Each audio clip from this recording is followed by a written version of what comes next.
Hi.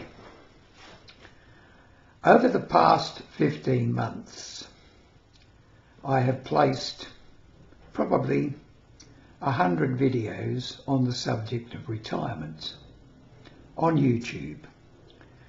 And every time I sit down here to think of something to say, I think, well, what am I going to say now which I haven't said before? After all, is there a upper limit to the knowledge of retirement? Probably not, but I seem to be scraping the ceiling. So I thought maybe I'll talk about something which I think is very important right throughout life, but particularly in retirement. And that is the subject of habit.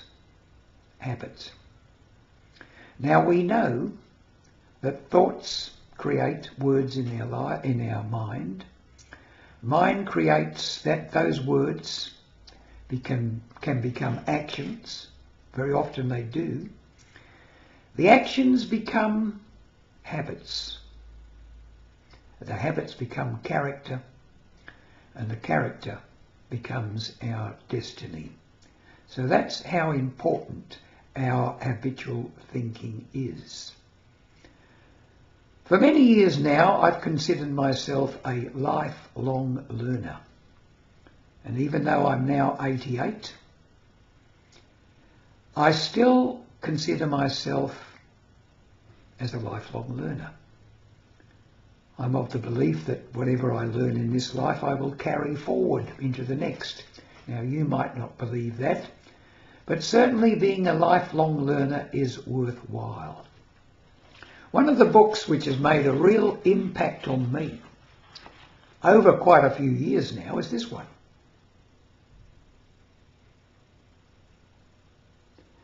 The 7 Habits of Highly Successful People. It is a bestseller. It is a very profound book written by a person who dedicated his life to making other people's lives better. That's the way I see it anyway. And here's what he talks about habits.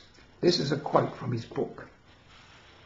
Pardon me if I lose eye contact while I read this. Habits defined.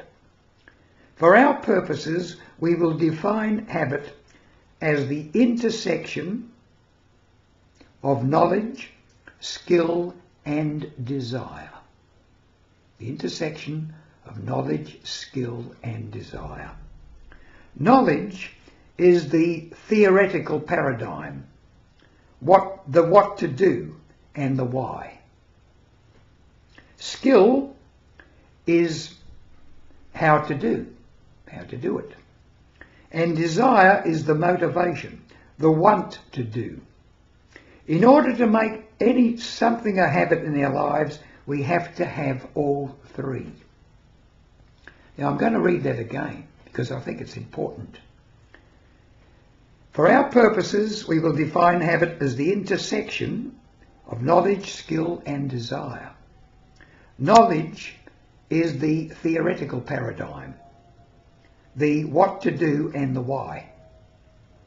Skill is how to do it, and desire is the motivation, the want to do. In order to make something a habit in our lives, we have to have all 3. I find that with most people as they get older, the motivation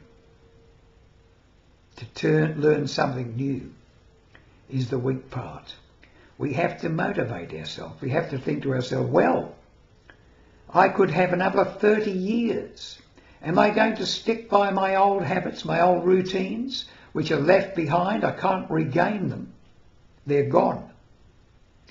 Am I willing to put in the effort to make new habits?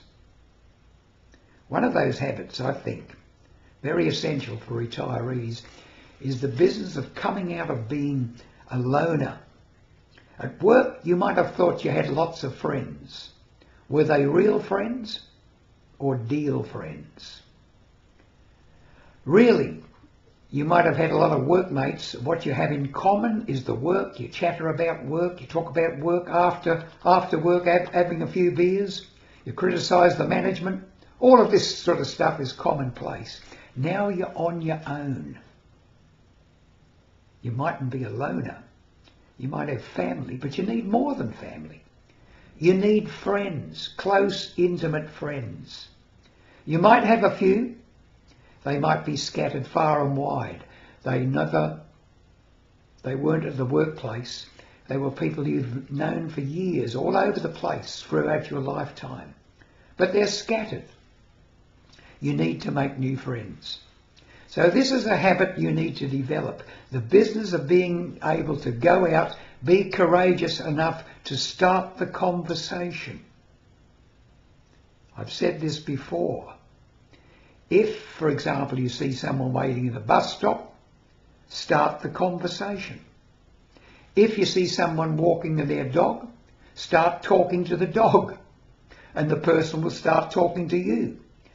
Get into the habit of being willing to start a conversation. I know it isn't easy if you haven't developed that habit over the years. I don't find it hard. I'm a sort of a gregarious sort of person. Perhaps because I moved a lot when I was young and you had to make new friends all over the place. Throughout my life I've had to do that. And you haven't, perhaps. You might have worked in the same organisation with the same group of people for 30, 40 years. No longer. So now you've got to create new habits. Start thinking, imagining, visualising in your mind, going to meetings, meeting new people, joining organisations. Start that habit. Don't forget, habits form your character.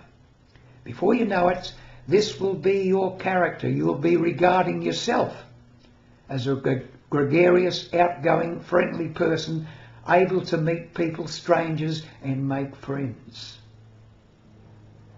Once this becomes your character, this will become your destiny.